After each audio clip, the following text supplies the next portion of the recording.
a sisterhood of the bottomless mimosa.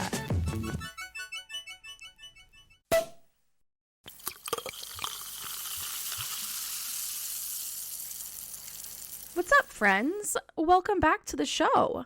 This is your host, Melissa, and you are listening to Mimosa Sisterhood Podcast, where we pop bottles and celebrate some of the world's greatest women.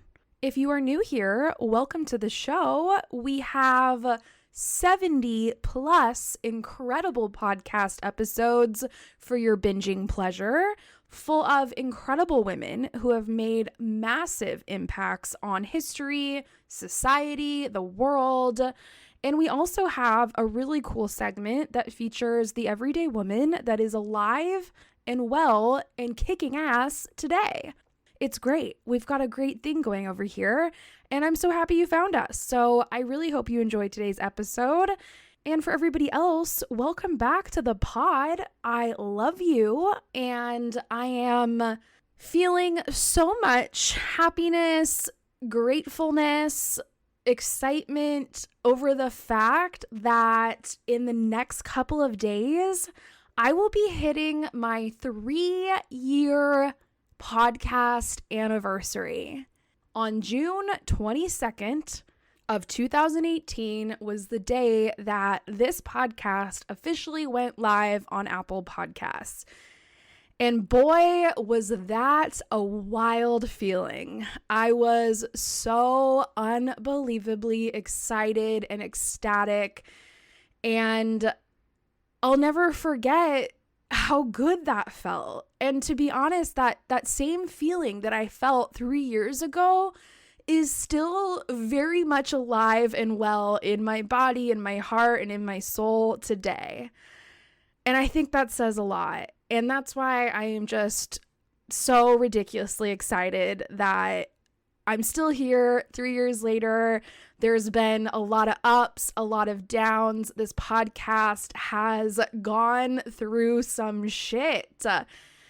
But I've worked really hard over the years to keep this show alive and to pump out, the best episodes that I can give you guys. So I really hope you've enjoyed it over the past couple of years, and I'm just very excited to see what the future holds. So thank you to everybody that stuck along with me.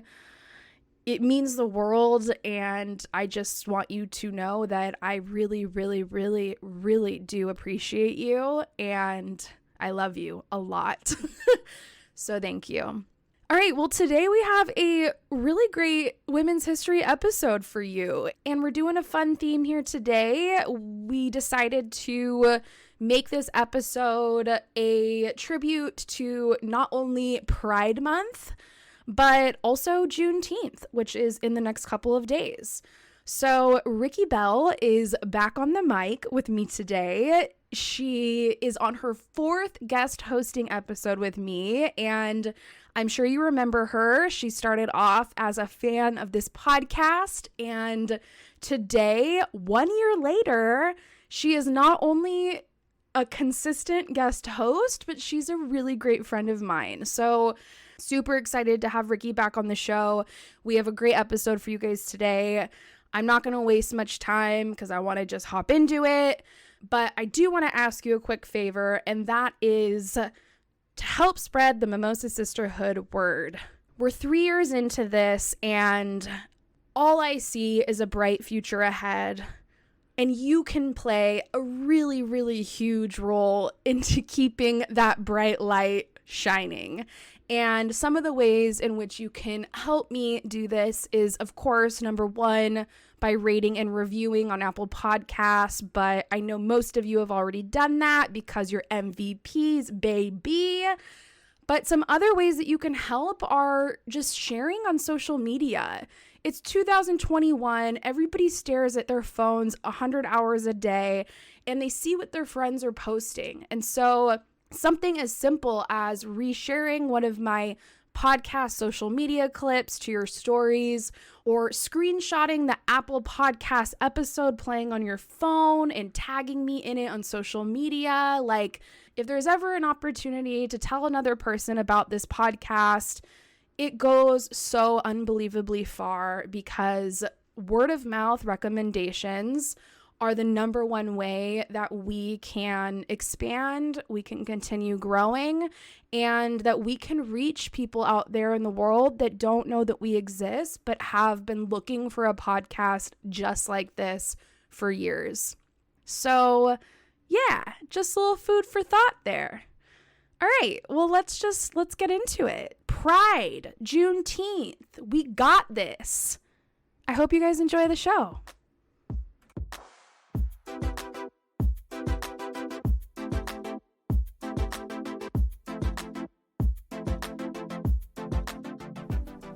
Rikki, welcome back to the show. Hello. Hi. Hi, this is episode 4 for you. It is. I'm so excited. And I was just thinking this morning, I feel like this is the month that we first recorded in last year. I feel like that's right. It's been a whole year since our first recording. Of being besties. Is it crazy? Is that a weird thought? Yeah, no, it's so weird because, like, I started off being, like, a fangirl, and now I'm like, oh, yeah, Melissa, my friend. I'm just going to be, like, recording a podcast this Sunday, no big deal. Yeah, it's fine. As usual. So wild, but so cool.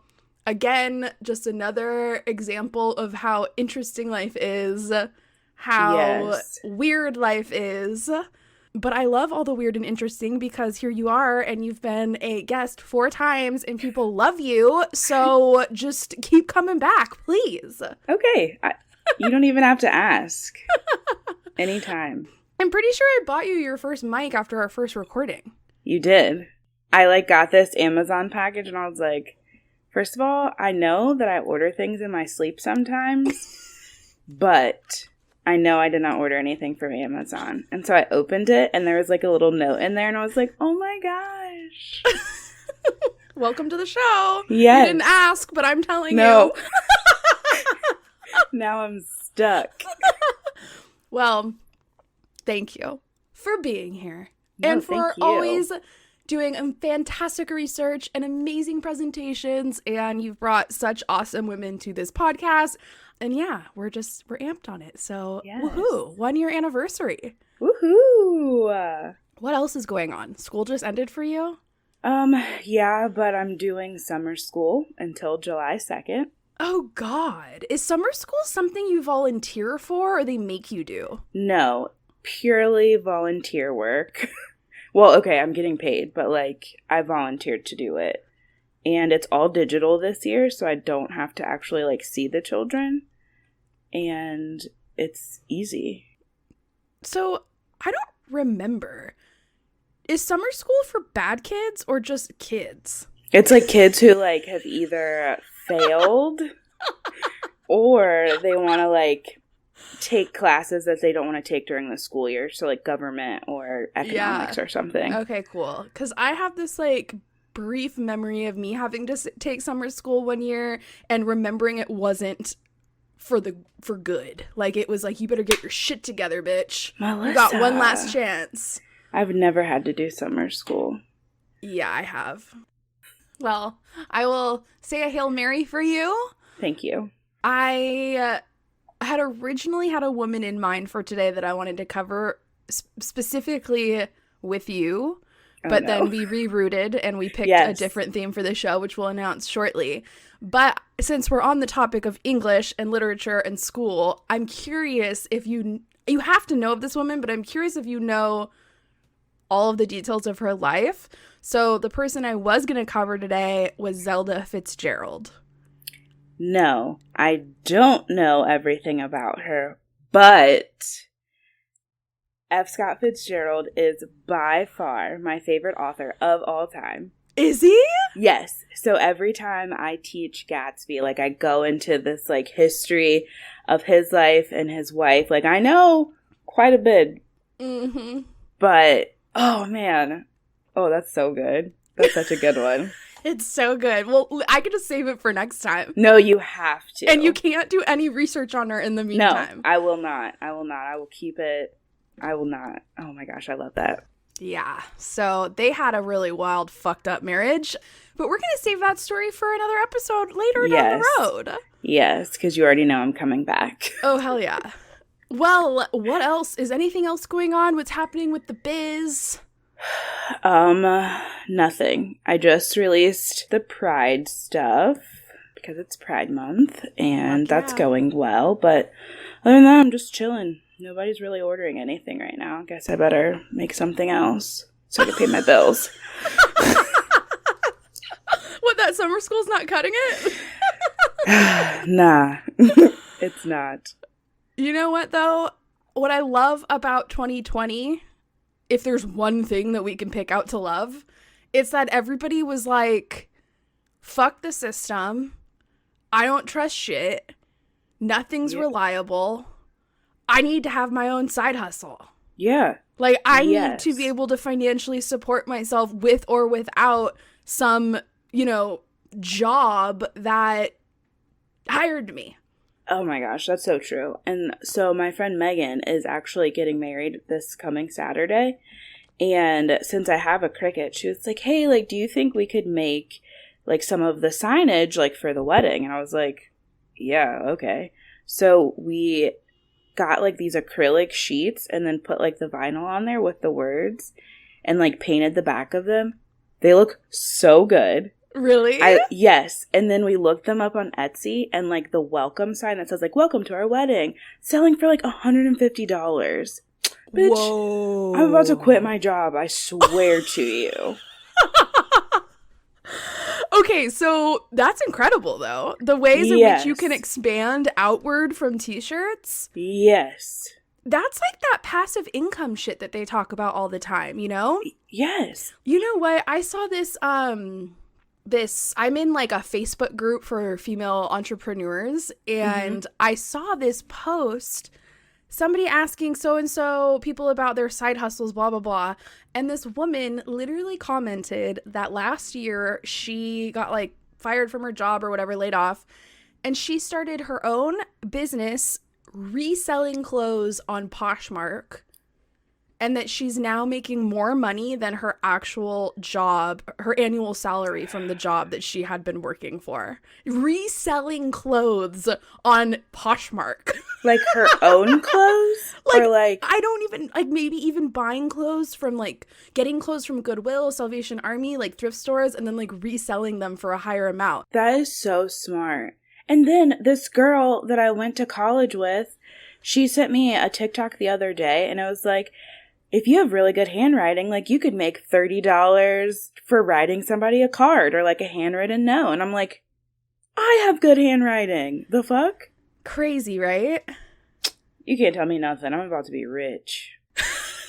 We really need to get it together. That's what I'm saying. The fact that this lady can make a business on Poshmark, like, that pays her more than her last job did, like, that's what I'm saying. Jobs are done.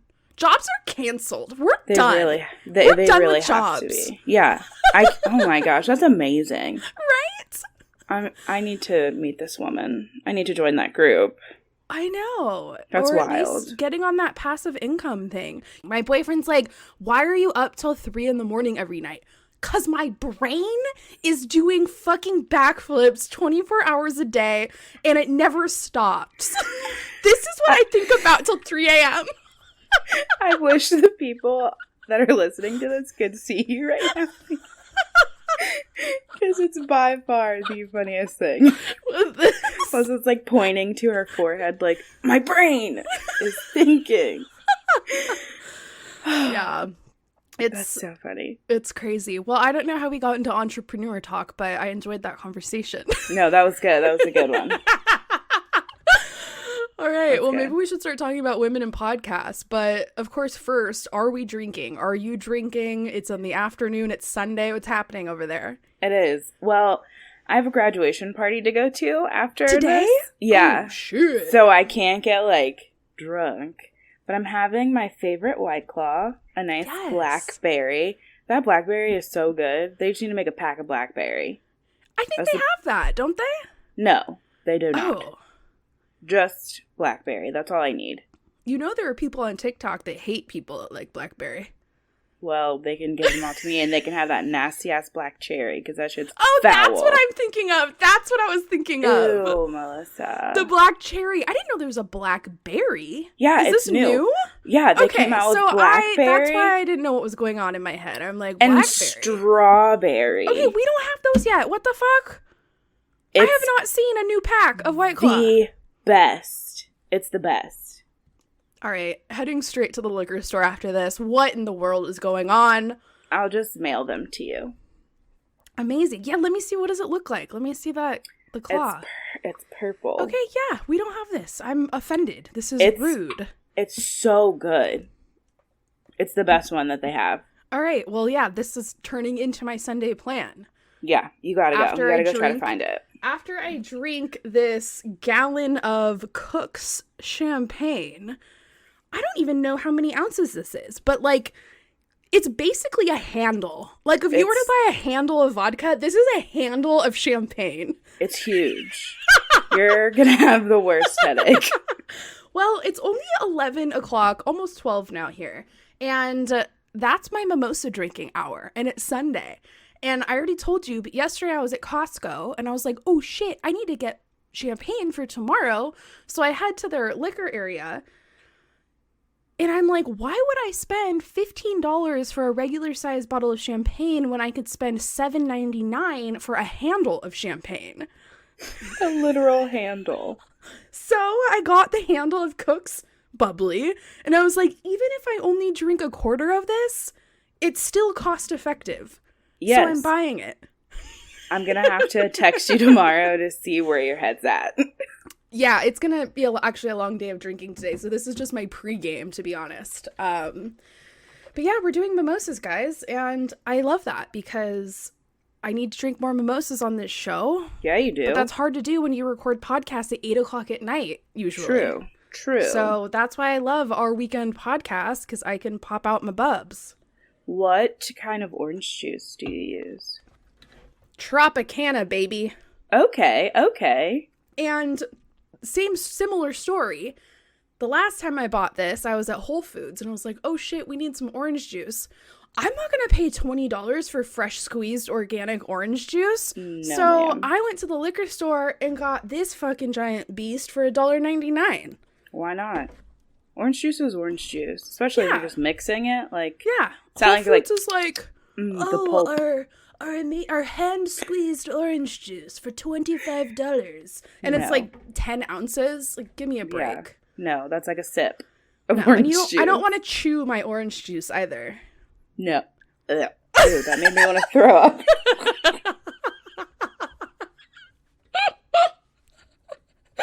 I swear though, the pulpy orange juice that they do, it's literally like you're chewing through your OJ. Oh, it's too much for me. I don't like that idea at all. On a similar chewing topic, are you into coconut water? No. Have you ever had that? No. It has those chunks of coconut. No, I don't want drinking anything. And you're like, I don't want anything from a coconut. I don't want anything to do with coconut. I think it's foul.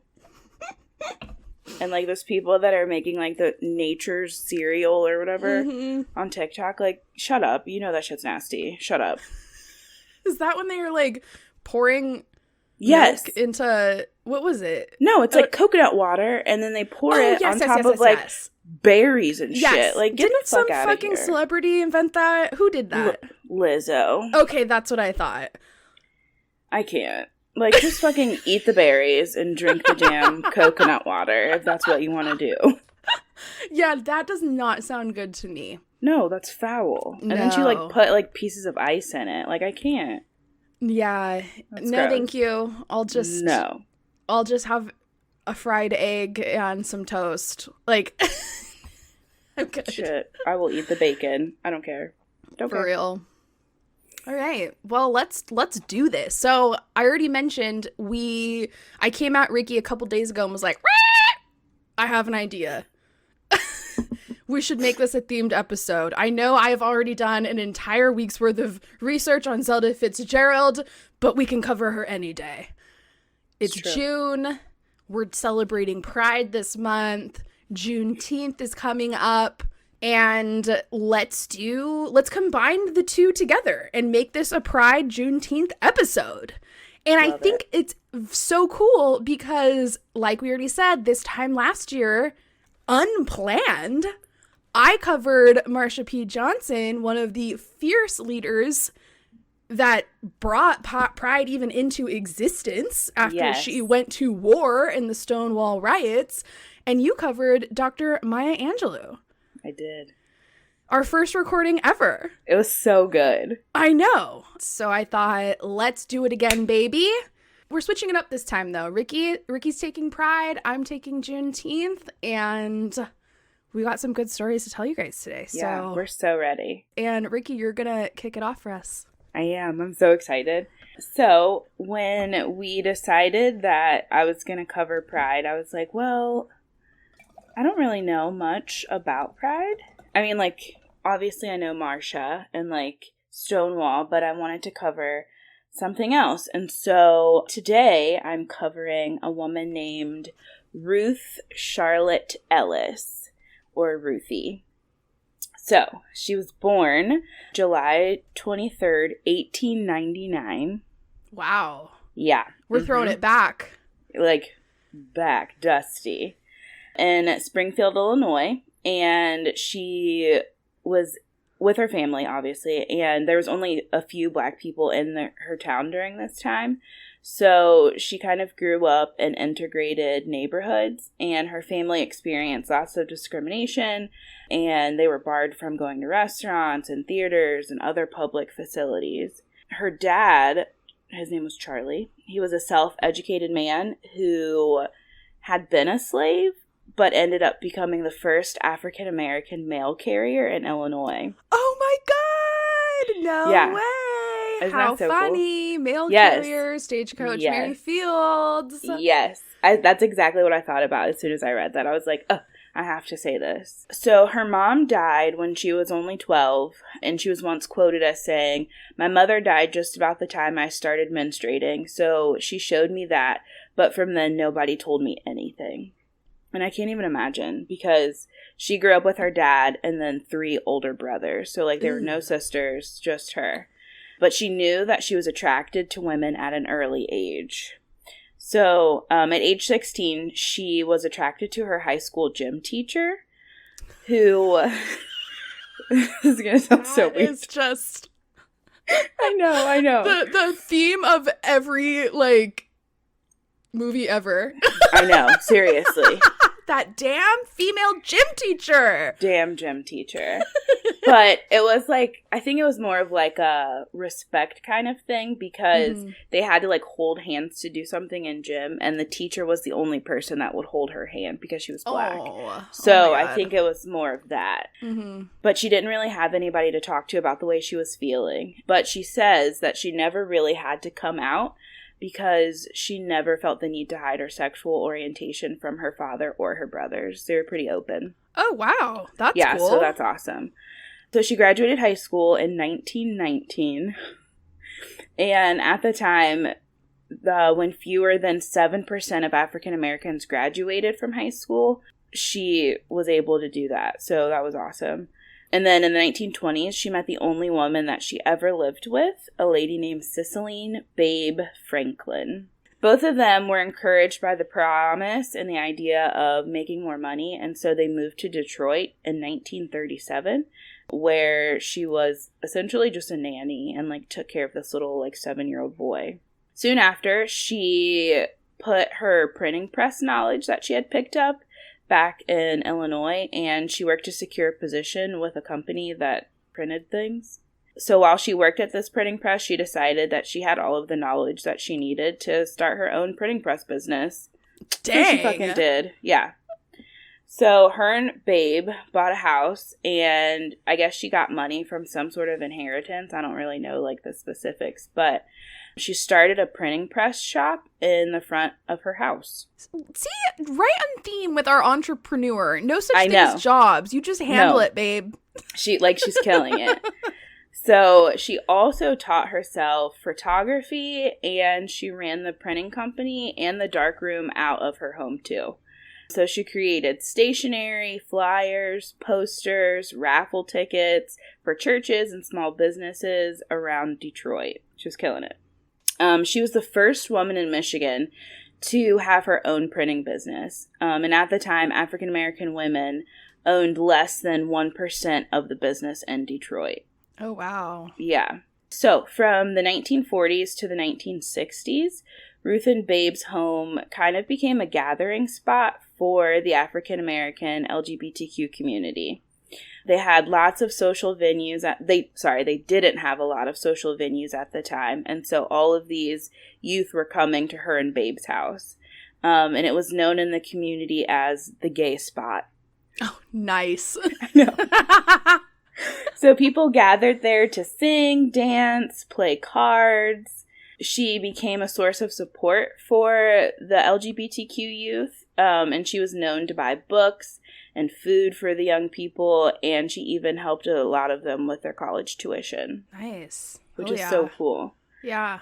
Her and Babe separated in 1960 after 30 years together. Dang. You wonder what would even cause a separation like that. I know. Like, at that point, I'd be like, well, we're just here. Yeah, right? Might as well. Yeah, because they, remained friends, so that was weird. After they separated, Ruth retired and moved into a senior citizens complex in downtown Detroit. It's really hard for me to think that, because 1960s, I feel like wasn't that long ago, but, she was also born in 1899, so, she was hecka old. Yeah. She saw a shitload of stuff. Great Depression. So much stuff. The roaring 20s and 30s, the sexual revolution, all of the equal rights activism. All of it. That's crazy. That's so crazy. So, although they were no longer together, Ruth and Babe shared keys to each other's residencies, and their friendship continued until 1975 when Babe suffered a heart attack on her way to work and died. Oh. I know. Ruth is quoted as saying, "I didn't think it was love, but she was good for me. She taught me how to take care of myself." Ruth remained active after the loss of Babe, and she took up more photography and bowling. She must have been a senior citizen then. Yes. She was thriving with her little bowling ball. Oh my God, I love it. I was looking through pictures of her, and she is by far the cutest little old lady ever in life. And, there was this article that I read, I'll have to send it to you, where they have, pictures of her handwritten notes, and I'm, looking at them, and her handwriting looks exactly like my grandma's. No way! Yes. I woke up at 2 o'clock in the morning, and I was like, Mom, you have to look at this. And so I sent it to her, and she was like, that's weird. That's crazy. Yeah, so weird. Yeah. So, she traveled often, and she began helping out other senior citizens who lived by, and she was running errands for them and picking up their groceries. And less than a week after her 70th birthday in 1969, the riots at Stonewall shook the country, and launched the modern LGBTQ rights movement.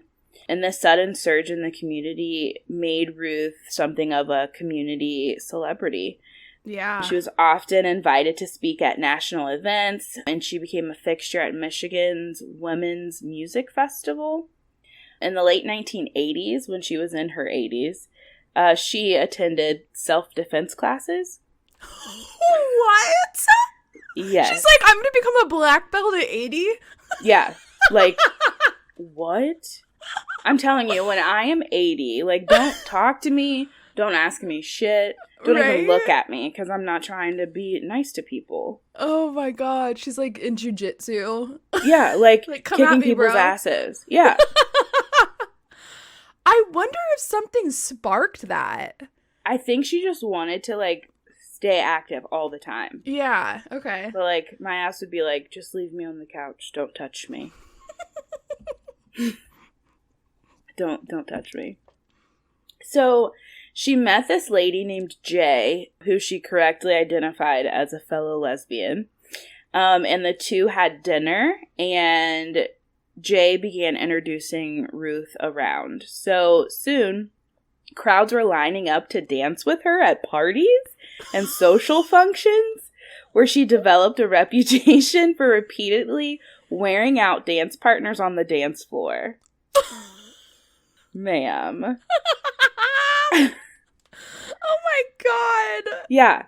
So at the same time, in her 80s, she started getting all of these like awards and accolades, and the public kind of took notice at how remarkable she was and how remarkable her life was, her entrepreneurial skills, and the assistance she provided for the younger LGBTQ community for several decades.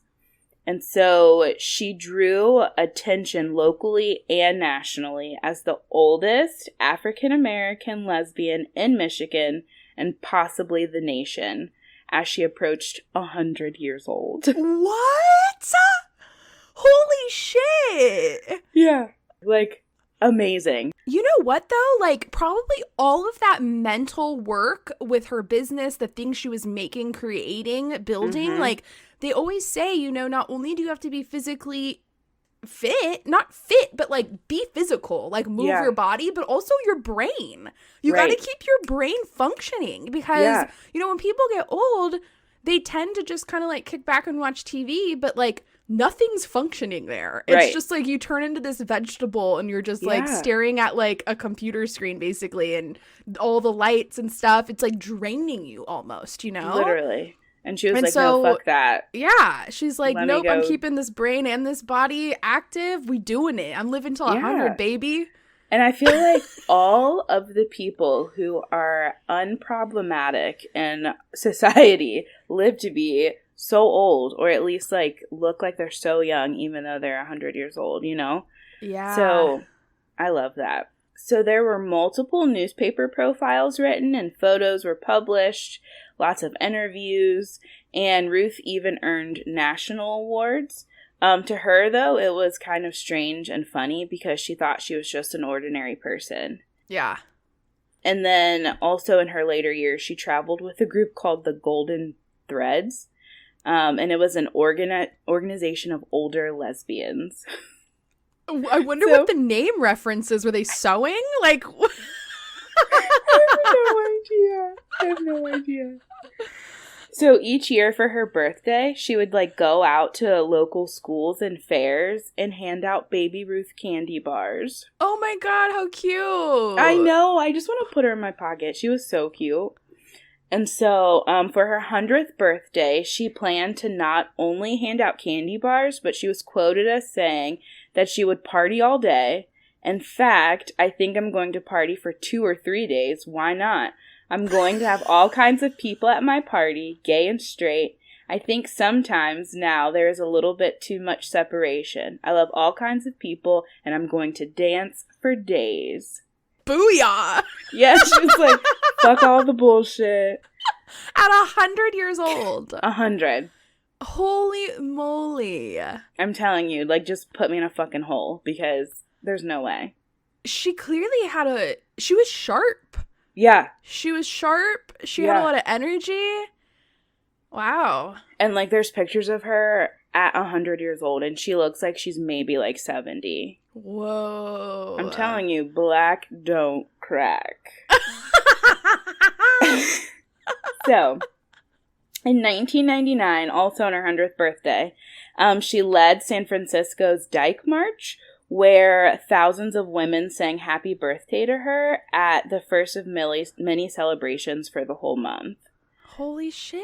Yeah. What year was this? 1999. Okay, that makes sense because San Francisco in the 80s, like, kicked out the lesbians, basically.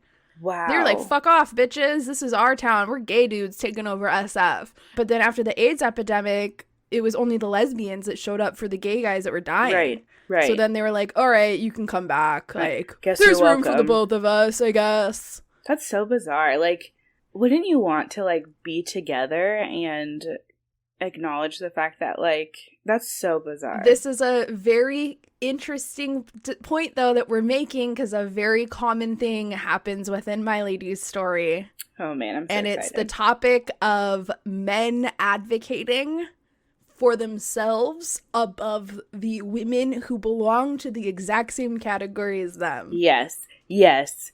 Okay. Yep. All right. So, Ruth, our sweet little Ruthie, lived to see her 101st birthday before quietly passing away in her sleep on October 5th, 2000, which is my birthday. Oh my God! Ruthie and I are connected. Also, she lived from 1899 to 2000? Yes, she survived Y2K. Like, what? Could you imagine living through an entire decade? No. A century? Is it a century? Yes. Oh, okay. I don't know math. A decade? What's a decade? 10 years. Okay, yeah. Century. There we go. A century, yeah. Okay, got it. Century. Wild. That sounds nuts. Oh, yeah, I just lived through the 19th century. No big. Yeah. Crazy. So, before she died, though, she dedicated the Ruth Ellis Center in Detroit, which was a social services agency that cared for homeless, runaway, and at-risk LGBTQ youth. And after her passing, her remains were cremated and spread in special places at the Women's Festival. And some of her ashes even crossed the ocean and were spread in the sea in Ghana. And her 101 years of life impacted so many people. Her life is a symbol of change for not only Black people, but the LGBTQ community and women all over the world. Wow. That's so cool. So that's my little Ruthie. It's so cool. I have never heard of her. I know. Or heard about her. Yes, me neither. And I think it's so interesting because I feel like so many of the like leading figures in like historical LGBT history are mostly men or like trans women or I've never heard of a lesbian. Yeah. Yeah. I know. So and, interesting. Like, obviously they're out there doing the damn thing and like just not getting that acknowledgement. I also love that she had these like underground meetups for gay people during what would have been like the early 1900s? Yes. We're like, okay, so not only are you lesbian, but you're Black too, and you're inviting all these other Black people to come to your house and like just have a good time. Like, that's so unheard of. Yeah. In Detroit. Like, that's crazy. Yeah. What was her full name again? Ruth Charlotte Ellis. Wow. I'm honestly surprised I've never heard of her. Because if you just Google Ruth Ellis, a British serial killer, like this lady pops up that killed her husband. And so you have to type in Ruth Charlotte Ellis. Thank you for clarifying. Because she is not a white murderer. So wild. It looks like there's a movie about her too. Yeah, they did like a little documentary about her that's like an hour long. So cool. I'm looking at this picture of her just like with holding like a bouquet of like white roses, and she has like white hair, white outfit, white pearl earrings. Isn't she so cute? Yeah, she's really cute. So cool. I know. I'm stoked off of this. Thanks for introducing her to me. Of course. I just want to like know more. I'm like, tell me more. I need to find her documentary so I can watch it because I love her. Yeah, I'll try and hunt it down and put it in the episode description. I'm also just like interested to know if other leading figures in the Pride movement like ever referenced her during their advocacy. I know. Was Marsha P. Johnson, was this somebody that she found inspiring? Or like, did other people, you know, look at her as somebody who kind of helped pave the path for them? Exactly. And like, it just makes me sad that they've had to like hide their authentic selves for so long. And like, even now, people still don't. It still happens. Yeah, I bet you, it like, I mean, us in like California, like on the East and West Coast where we're in these liberal big cities, it's like a free-for-all here. But I imagine in middle America, especially in like country towns, yeah, there are some like barn Oklahoma parties that are going down that there has to be. Are top secret. There has to be. Like, imagine coming out in Oklahoma like, well, here I am. Like, what a nightmare. Yeah, no way. It's crazy. And like, it really is. I feel like those are the important things we need to always remember. Always, not just during Pride Month, but just like, you know, how this problem is still very much existing in a lot of areas around the world. And like me, somebody who had celebrated many Pride celebrations in San Francisco, thinking this is the greatest thing on earth, that was a fucking privilege to be standing on the streets in a bikini top, drunk as shit, you know, shooting confetti into someone's face. Right. That isn't real life. That's like a total illusion. I know. And it, like, we had a Pride in a city here called Hamilton yesterday, and it was beautiful. And like, I don't know. I just want people to authentically like be able to be themselves and not be afraid to be who they are. Yeah. 1,000,000%. And I don't really think that that's going to be a thing until the older generation dies off, as fucked as that sounds. No, you're not wrong. You're not wrong. Like the people that still say like colored people. Yeah, they gotta go. Well, I loved that. I am so stoked on Ruth. I am totally amped to learn more about her. I need to watch this documentary about her. What a cool lady. What a cool figure that I've never heard about. Yeah. So awesome. Love her. Well, I've got a good one today. And I was really excited about this because I had a couple of women in mind who I wanted to cover. And the person I'm covering today, I've absolutely heard of. The name is like, oh yeah, duh, that person. But I really did not know a lot about her life. Okay. I knew she was a leading figure in the abolition movement. Like, I knew that she was important for Black history. I didn't know every detail about her. And so I was like, all right, I'm going to cover her because I don't know if she's lesser known to other people or just me. But that's why I ended up picking her out of like 5 different women that I was just so amped about. So today I'm going to tell you all about Sojourner Truth. Yes. That's the first person that popped in my head. I just feel like when we're learning about Black people in American history, it's always Sojourner Truth, Martin Luther King Jr., Rosa Parks, and maybe Frederick Douglass. Like, it's always those 4. So, and Harriet. Yeah. So I was like thinking Harriet. At first I was thinking Harriet. Yeah. And then I was like, I actually feel like I know less about Sojourner Truth than Harriet. Yeah. And so that's kind of why I picked her. Same. Yeah, I think she is lesser known than Harriet, but Sojourner is amazing. I'm so excited to hear all the deets.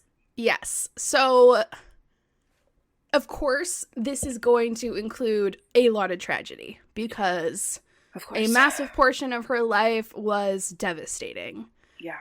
And that's just the fact. So until she's no longer a slave, we're going to be talking about some really, really hard, horrible things in her life. And it's absolutely just complete sadness. I was just like mortified reading about her and what she went through, as well as millions of other people went through. Right. And also, I think it's interesting, just another side note before I get started. A couple weeks ago, I saw that there was this television series that started on Amazon Prime, The Underground Railroad. Yes. And I was like, oh my God, this is amazing. I know what the Underground Railroad is. I've learned about it, but like, I'm so interested in watching like an entire television series on it, you know? Mm-hmm. And so we turned it on last weekend. Could not get through half of the first episode. Have you tried watching it? No. Yeah. We did not finish episode 1. It got to a point where both my boyfriend and I were like, we cannot watch this. It's horrifying. God. And this is just a television show on Amazon. Yeah. And like, that is insane because this is just pretend television depicting real life stuff. And we can't even get through that. Yeah. Wow. That kind of stuff, like, makes me, like, nauseous. I know. And so I was like, I mean, I of course expected that to be like the case. I just didn't realize like how severe it was going to be. And it was really, really severe. So I like want to give it another shot because I want to watch this series. But I mean, I think there's going to be a lot of fast forwarding through things that are horrible. Yeah. So we will get into it. So if anybody doesn't know out there, she was an abolitionist, a women's rights activist, and she was also a traveling preacher for a large portion of her life, out on the road speaking up about slavery. So she was born Isabella Baumfree. So that was the born name that she was given. So I'm going to just refer to her as Isabella for the entire first portion of this story until her name changes. Okay. So she was born in 1797 in Ulster County, New York, and both of her parents were slaves when she was born. So her dad was James, her mother was Elizabeth, and they lived on the property of a man named Colonel Hardenberg, and he had bought Isabella's parents from slave traders, and he kept them on his estate in this like little Dutch town, like 95 miles north of like New York City. So she was born on this property and she grew up speaking Dutch because that was the language that was being spoken at this household and like within this small community. So around 9 years old, she was sold at an auction for $100 and a flock of sheep to a really horrible man named John Neely. He was a bad man, and he beat Isabella regularly. And as I mentioned, she spoke Dutch, so she did not know English when she was sold to this man's house where they only spoke English. And so she very quickly had to learn English because if she didn't understand what they were saying to her, they beat her. Oh my God. She didn't speak the fucking language. Right. And they beat her when she couldn't communicate or understand what was happening. So she knew, like, well, fuck then. I better learn how to speak English quick. A few years later, she was sold again, this time for $105 to a tavern keeper named Martinus Scriver. And he kept her on his property for a little bit over a year. And then he sold her to the worst human being in this story. His name was John Dumont. And he was, without a doubt, the absolute worst human being she would have to live with during her life as a slave. So this absolute demon of a human, if you can call him a human, raped her repeatedly. And this caused his equally psychotic wife to hate her because she was jealous of this non-consensual relationship. Oh my God. So therefore, his wife would harass Isabella and make her life a living hell, as if it wasn't a complete nightmare already. So 2 lunatics in this story, and just mortifying. Absolutely devastating. And then around 18 years old, Isabella met and fell in love with an enslaved man who was named Robert. He lived on a neighboring farm, and they had this fling going for a while. They were totally in love. I don't really know exactly how they met, but somehow they came across each other in the area and became friends and then became lovers and had a really good thing going. Now, this was all fine and dandy until Robert's slave owner discovered that this fling was going on, and he got really pissed about it because he knew that if Robert and Isabella ended up getting pregnant with a child, he wouldn't have access to that baby as his slave when the baby got older. Because Isabella belonged to a different slave owner, and that baby would be her child since the two were not married and didn't live under one slave owner. So he basically was like, you are not allowed to see this woman ever again because I won't let you have a child be born that I can't own, was his mentality. Complete madness. That's fucking crazy. So this obviously ended the fling for a while, but Robert was adamant about continuing to see Isabella, and so he would occasionally sneak over to her farm, late at night just to see her and, be with her. And that went on for a little bit until his slave owner caught on to what was happening, caught him in the act of trying to sneak out to see her, beat him so horribly that he practically almost died. And Isabella never saw him again after that. That was the last time she ever saw Robert again. And then she would later come to find out just a few short months later that he died. And we don't know exactly how he died, but I'm pretty sure we can guess how he ended up dying a few short months later. So this entire event of meeting Robert, falling in love with him, being 18 years old, living on this farm as a slave, but finding a little bit of light in the, this dark, dooming place through Robert, and then having him get almost beaten to death and then later die. This completely fucked her up. She was not okay after this happened. This haunted her for the rest of her life. So then she was eventually forced to marry an enslaved man from her own farm, and his name was Thomas. We don't know much about Thomas. I think he was a cool dude.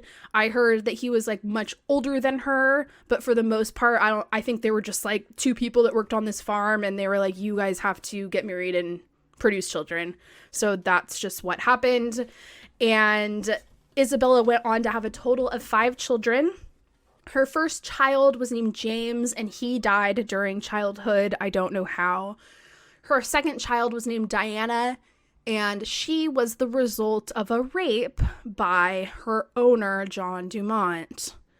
So, not good. And then her 3 other children, Elizabeth, Sophia, and Peter, were all born from her husband, Thomas. So, 5 children in total, 1 died. And then in 1799, this was the year that New York, as a state where she lived, decided they were going to start legislating the abolition of slavery. So the conversation was out and about. People knew that this was a thing that was about to be happening, but this would ultimately take over 2 decades to pass through. So while the conversation of the abolition of slavery was being talked about, it was going to take almost 2 decades to pass. But John Dumont promised Isabella that he would grant her freedom on July 4th, 1826, which was 1 year before the state's scheduled emancipation date. He was going to do her a favor. I'll let you free 1 year before I have to. Kind of Thank thing. Thank you so much. Right? Thanks. Thank you. Oh my God, how kind. However, when the date arrived, he changed his mind. What a fucking surprise. And he claimed that a hand injury of hers had made her less productive for a certain amount of months that she was working on his farm, and therefore she'd have to continue living as a slave on his property for another year. So she was obviously fucking pissed, but she was like, okay, fine. My hand was injured for, let's say, 4 months. Maybe I didn't work that well for 4 months. I'm going to work my ass off for the next 4 months, and then I'm getting the fuck out of here. And so that's what she did. She ended up working relentlessly and was spinning wool. So she spun 100 pounds of wool, which she believed was equivalent to the amount of work that he claimed she'd lost during her hand injury, which she didn't feel she could run away until she'd made up that work. Right. Which again is just horrific and not a blame on her by any means, but just proof of this mental abuse and manipulation and gaslighting that was occurring on a daily basis, that she would think that she actually literally had to make up the work. before she could run away. So she took off with her youngest child, Sophia. And it's fucked up because she had to leave all her other kids behind. And the reason why she had to do that is because those other kids were older. I think they were like middle school age, you know, maybe like 10 to 16 or something. And they were not, like, under the Emancipation Order of New York, they were not legally free until they had served up to 20 years old of age. And Sophia was an infant. And so she wasn't tied to any legal laws because she was still under the age of before it went into effect. So she knew she could leave with Sophia and not be, like, tracked down by the police for, like, breaking actual legal laws. But if she'd left with all her other kids, the police would come for her because she'd broken, like, state law. But, like, imagine having, like, even if she could, imagine having to, like, leave and take fucking all those kids with her. Right. I mean, there's no chance that all of them would have made it out. Oh, no way. But also just, like, the complete devastation of having to make a decision like that. Right. Knowing what you'd already been through your whole life and knowing that your kids would go through it too, but you couldn't save them from that. Absolute just horror. That's terrible. So she leaves with Sophia, and then after she escaped, she found her way to New Paltz, New York, where she and her daughter Sophia were taken in as free people by Isaac and Maria Van Wagenen. So, of course, her psychotic old slave owner, John Dumont, knew she vanished and went on this huge witch hunt to find her. And he somehow was able to figure out where she was. So he showed up at this family's house to be like, give me my slave back. And the Van Wagenens were like, nah, that's not going to happen. But they knew that legally they couldn't just keep her. So they basically were like, okay, how about this? We will pay you 1 year's worth of her services because she skipped town a year before the Emancipation Order was to happen. So technically you only have 1 year left with her. We'll buy that from you. So he was like, okay, cool. $20.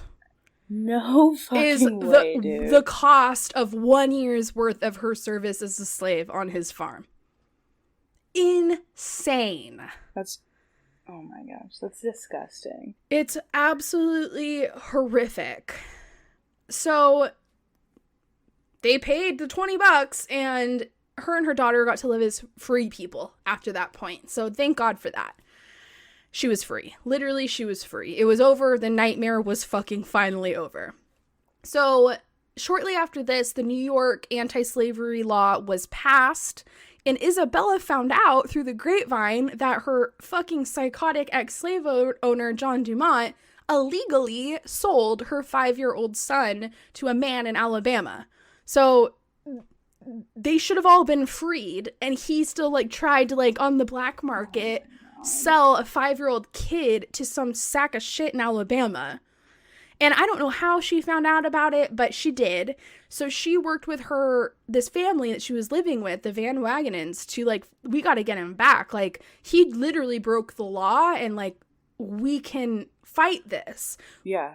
And that was what she did. So they basically challenged this fool in court. They started a lawsuit against John Dumont and sued him for selling her child after slavery, you know, after the Emancipation Order in New York was supposed to have passed.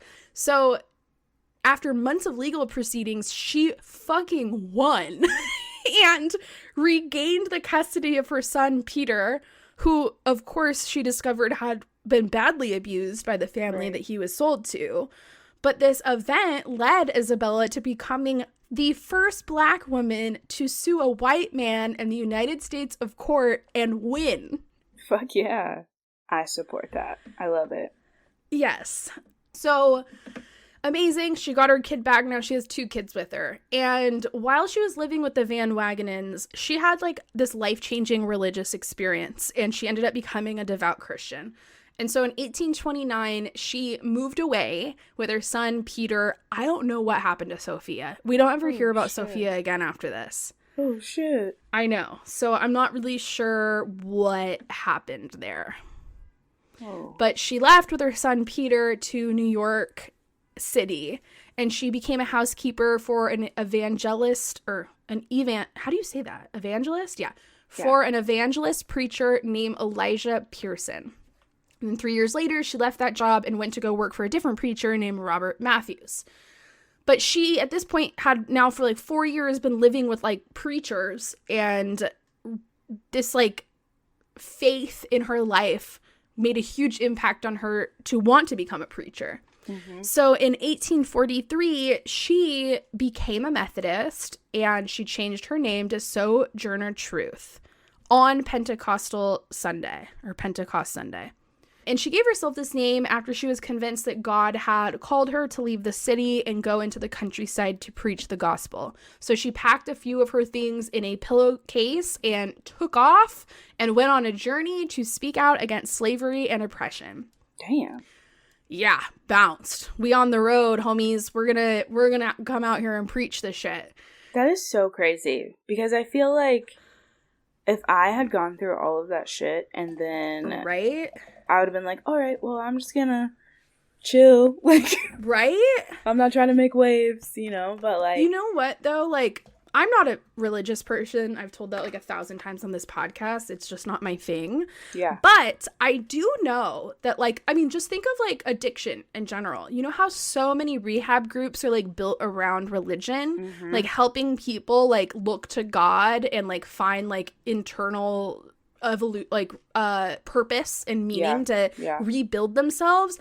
I feel like people who go through like really severe traumatic things, God is like, whether you were religious or not, it's like the one thing that you can really reach out to that will always be there, and it will help kind of like rewire the brain a little bit. Yeah. Like heal the internal like parts of you that are completely empty. And so I feel like that's kind of what happened here, where she was so beaten and battered, and this family was very religious, and so she like found a lot of comfort in that preaching. Yeah. So yeah, she went out there and did the thing. Now, this is really annoying to me, because one of the first things that happened to her when she went out on this journey of preaching was that she somehow stumbled upon basically a religious cult. Jesus. That's what I'm going to call it. It might not have been that, so don't fact check me, people, but based off what I read, I feel like it sounds like a religious cult. So she ended up culty. Stumbling upon Millerite Adventist camp meetings. And the Millerites were a religious group, and they followed the teachings of a man named William Miller, who was a New Yorker, and he preached that Jesus would appear in 1844 and end the world. Which is like, I feel like it's like what every weird cult is about. Big giant epiphany, huge thing's gonna happen at this date and this time, and we're all living our lives until that day comes, and then woohoo, the reckoning. What do they call it? Like the rapture. Something's gonna happen on that day, We're all gonna evaporate. Yeah. So she ended up with the Millerite community somehow, and they really liked her. They were like, oh, we love you. You have great preachings. We love your singing. Like, she fit in there for sure. And it sort of kickstarted her, like, public speaking of, like, being in front of this audience of people and, like, preaching her word. So that's kind of how she got her start. But then, of course, 1844 came around and the world didn't end. So people were like, what? Why y'all aren't dead yet? Like, we've been building up to this day for fucking years. Like, what do you mean? And so she herself was really disappointed and was just kind of like, well, now what? I got played, you know? Yeah. And so she distanced herself from the group. She, like, basically ended those friendships that she'd made on the group, and then she went off again on her merry way. And so she found herself in Massachusetts, and she ended up joining an abolitionist organization called the Northampton Association of Education and Industry, where she met leading abolitionists such as Frederick Douglass. And this effectively launched her career as an equal rights activist. So this group that she'd found, the second group where Frederick Douglass was also associating, it had like a 4-year run. And their little community like built up to a total of 240 members. They lived on 470 acres of land. They raised livestock, they had a sawmill, and they had a silk factory. So like they literally had their own like little community. Yeah, it's like a compound. It is, right? And she lived there. And so it really was kind of like that, like a commune where everybody kind of did their own work and they raised each other's kids and shit like that. So she worked there, and her main job was overseeing the laundry. And she became really close friends with many abolitionists within the group who encouraged her to deliver her very first anti-slavery speech. So she did that. It was a huge hit. And then she started dictating her memoirs to her friend Olive Gilbert. So because she couldn't read or write, she was basically telling like all of her memories to like this friend who was then writing it out for her. That's amazing. And this ended up being published into her book, which took place in 1850, and it was called The Narrative of Sojourner Truth, a Northern Slave. And that was privately published in her name. So cool. It's out there. It still exists. You can get it. You can read it. Really incredible. And then a year later, one of the greatest things in her entire life or career as an activist took place. And that happened in yo hometown, Ohio. Okay. At a women's rights convention. Yes. So she showed up and was like, here I am. I'm going to speak the truth. And she gave a very powerful speech about equal rights for Black women. Yes. So this speech is known as being titled Ain't I a Woman? Yes. And it's one of her most wildly famous speeches that is associated with her and all she's done in her lifetime. It's so good. Yes. I teach it. Do you really? Yeah. Oh, so cool. So do you know like the weird like controversy around it? Yes, but explain to the people. So there's historians are challenging things about this speech, and it's largely due to the fact that like when the actual speech happened, it was like documented by a reverend named Marius Robinson.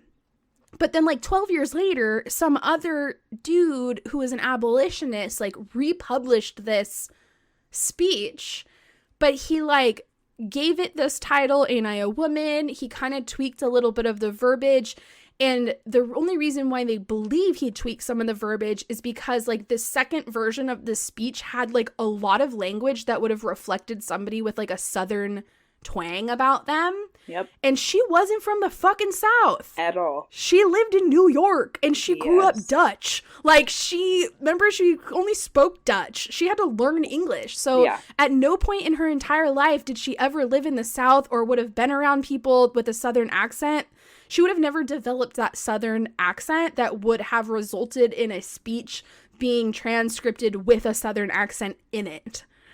So the Ain't I a Woman title is associated to the second generation speech of hers, but because there's like, you know, arguments as to like the validity of everything in that second generation speech, we aren't 100% sure if the Ain't I a Woman title is actually factually related to her original speech. Right. So it's all argument. I think it's still an argument today.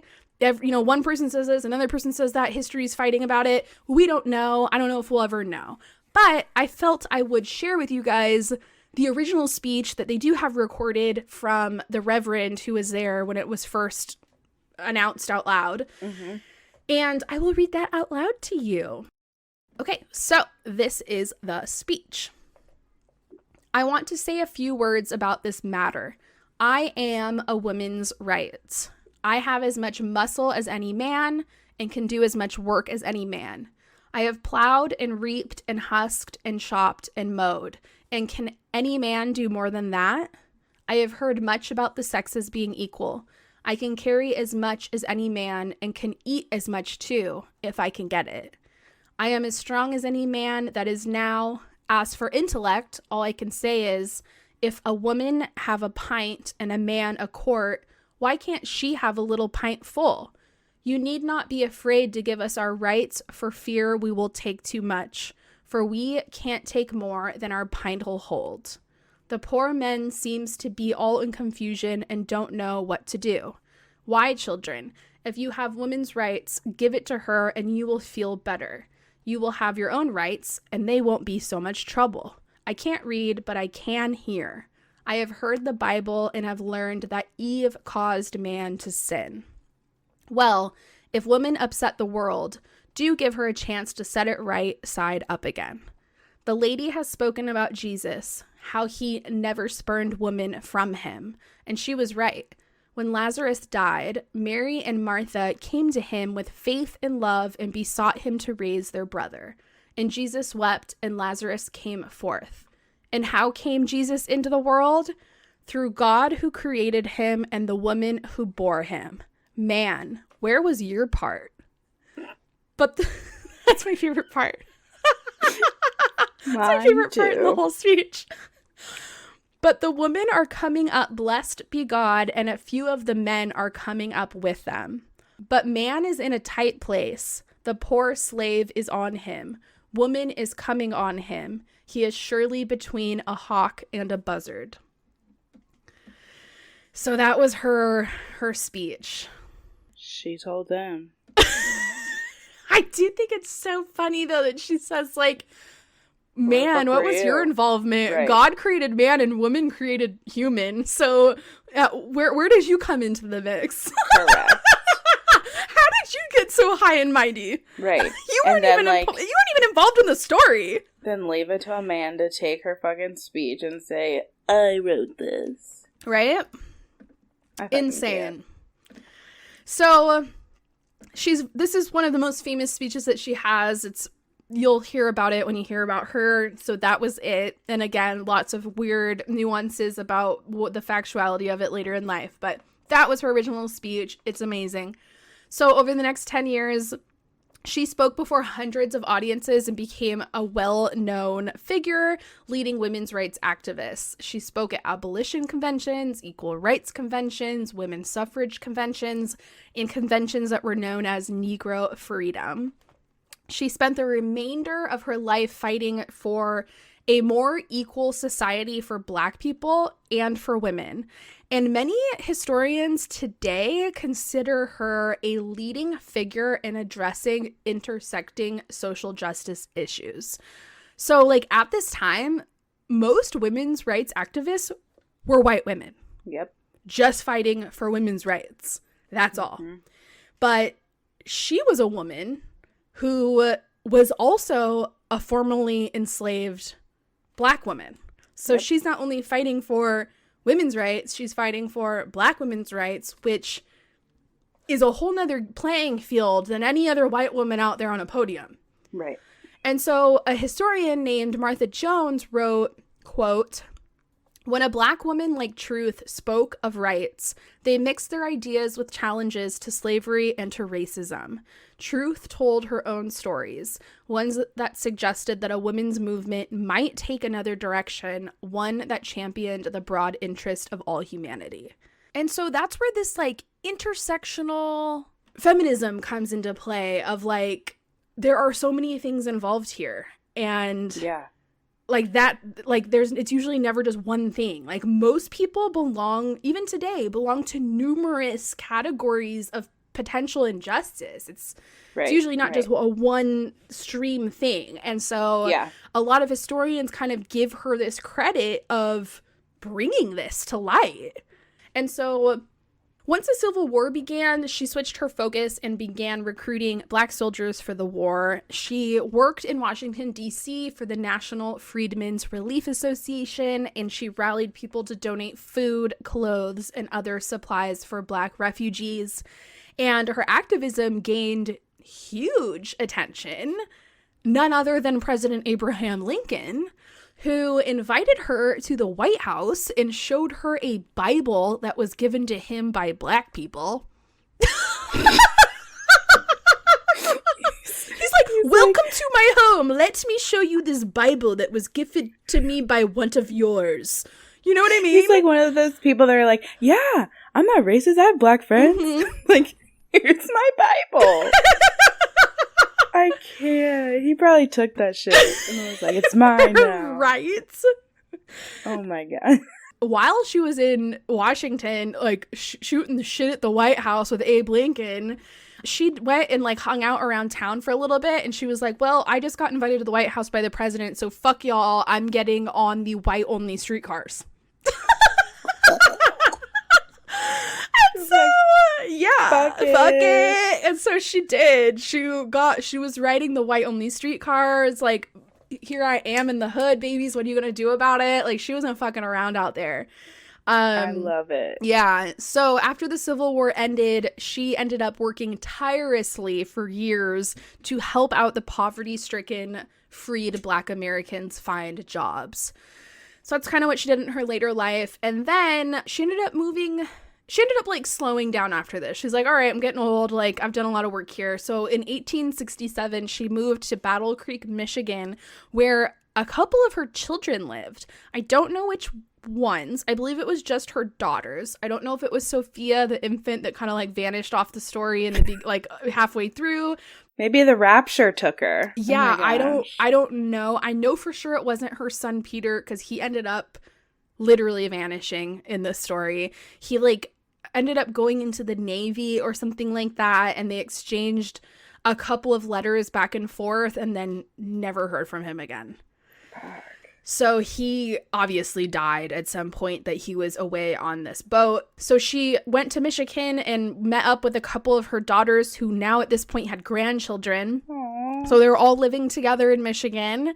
And while she was there, she continued to speak out against discrimination. She continued to advocate for women's suffrage. But at this point in her life, in her elderly years, she started to like think about some shit and was like, hold up. Oh, God. And she became especially vocal about the fact that certain civil rights leaders, such as Frederick Douglass, and specifically around the fact that she started to think to herself, wait a minute, y'all have been advocating for the rights of men far more than the rights of women. And so this was kind of like a theme that was playing in her brain and in her advocacy in her later years, where she was kind of addressing some of these issues, which again, this is 1870s. Yeah. We still see this in the 1960s when fucking Coretta Scott King is looking at her husband, Martin Luther King Jr., and is like, hold up. Yeah. So how nuts that 1867 to 1960 not shit has changed in that area. And like even now. Yeah. Frederick Douglass was actually like, after like learning more about him in my own like education aside from like what our history books taught us, like he was actually low-key a piece of shit, and like I don't really fuck with it's him. kind of too how like everybody likes to kind of ignore the fact that Martin Luther King cheated on his wife like countless times. Right. And they're like coined as this like amazing married couple. No. This beautiful married couple, the face of the civil rights movement. Oh my God, Martin and Coretta, they're a beautiful couple. Still and ain't like, shit. He cheated on her over and over again. Yes. What do you mean? I mean, and of course, these are all just little gaps in... Right. Life isn't a Disney Channel original movie. No. I fucking know that. Believe me, my life is a shitstorm. I don't expect everybody's life to be perfect. I just think it's important that we recognize these areas that occurred in some of the greatest leaders of our lives. They weren't perfect. No. It's just bananas. And not all civil rights activism was equal. Mm-mm. Not all women's rights activism was equal. None of it. Just back to your story. Not all LGBTQ plus rights are equal. No. It's so bananas. Right? Like, how can you, like, advocate for some, but not for all. Like, that shit just, something is not adding up. Because it's this never-ending need to be above another. It's so gross. It's just this constant need for competition, for validation, for feeling like you're superior to others. And the only way you can be superior to others is if people are below you. Yep. Ugh. So yeah, that's kind of what she was thinking about in her later life, looking back on just like all the people she'd met, all the work she'd done, you know, all the stuff. And so those are the themes that were kind of running in her brain at this time period. And so she ended up dying at home on November 26, 1883 at 86 years old, but for some weird reason, her tombstone said 105. I don't know why, but they claimed she was 105 when she died. However, historians believe she was 86. So ingrained on her tombstone is the words, "Is God dead?" which was a question that she once asked Frederick Douglass to remind him to have faith. And Sojourner left behind a legacy of courage, faith, and constantly fighting for what's right and honorable.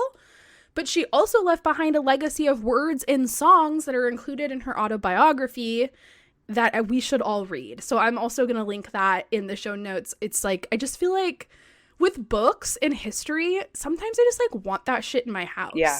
You know? For sure. Like, I want it to be 2022 and me to have, like, just, like, recognition of just, like, the importance that occurred in history here in my home. I feel like, that.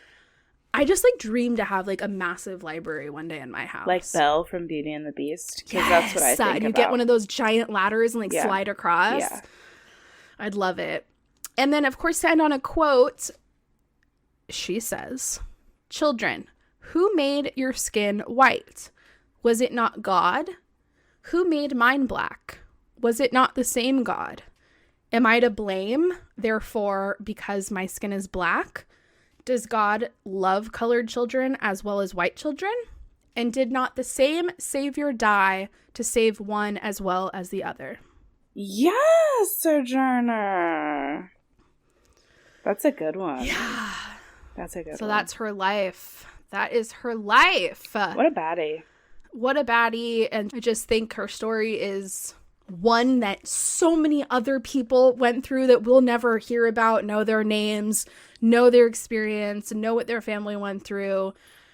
And that's a complete travesty. But I mean, I guess we just have to look at her story and like Harriet Tubman's stories and other stories of people, men and women, who were enslaved in our country, and just like thank them for the fact that they went through that crazy shit, because there's no fucking way.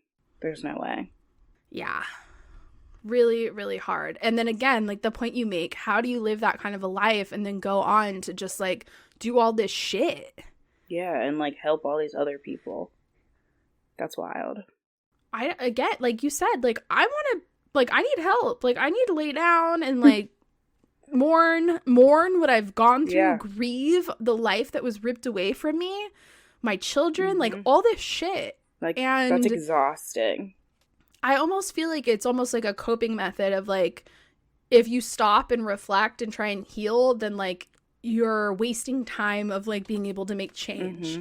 And so it's almost just like, we did it, like there's no going back, like let's just heal by trying to fix what we can with the amount of time we have left. And I feel like that's why I like, I don't know, advocate for the things that I advocate for, because I'm like, okay, like I didn't always have it easy. I'm not saying like I was a slave.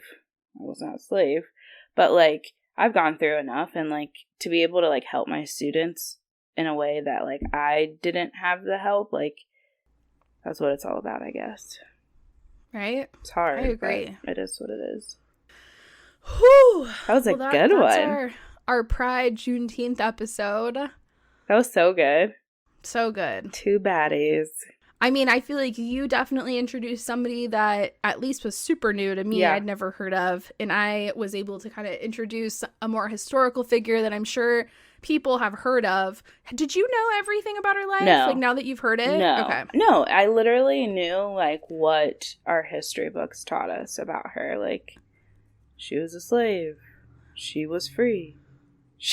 Right? She was like the bullet points. Yeah, literally. The 5 bullet points. Literally. Yeah, I know. Yeah. That's how it was for me too. And I feel like I've heard a lot more details about Harriet Tubman, which was kind of why, like, I personally want to learn more about Sojourner Truth. Yeah. So Yeah, for sure. let's see, like, what's happening here. But I still really want to cover Harriet. Yeah. Obviously. Yes.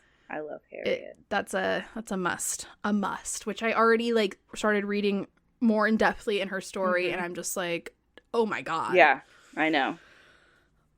I can't. Wild. It is wild. That was so good. Number 4, baby. Yes. In the pocket. Yes. Great job. Number 4 Killed it of per usual. 3007. I'm coming back. Fuck yes. Hell yeah. You know how it works. You just tell me. It's time. We're doing it. Deal. Thank you guys so much for tuning in to another episode of Mimosa Sisterhood. I really hope that you enjoyed learning about these remarkable women in history who made such huge impacts on the world. As a reminder, don't forget to rate and review on Apple Podcasts, as it's the easiest, quickest, and most effective way to show your support for this show. Your written reviews and your 5-star ratings are a huge help in getting us more visibility and potentially helping us get on the front page of Apple Podcasts so that we can reach people out there in the world that currently don't know that we exist. So if you have some time today, it would mean the absolute world to me, and know that your support never goes unnoticed. Well, I love you all so dearly, and I will see you on the other side. Bye.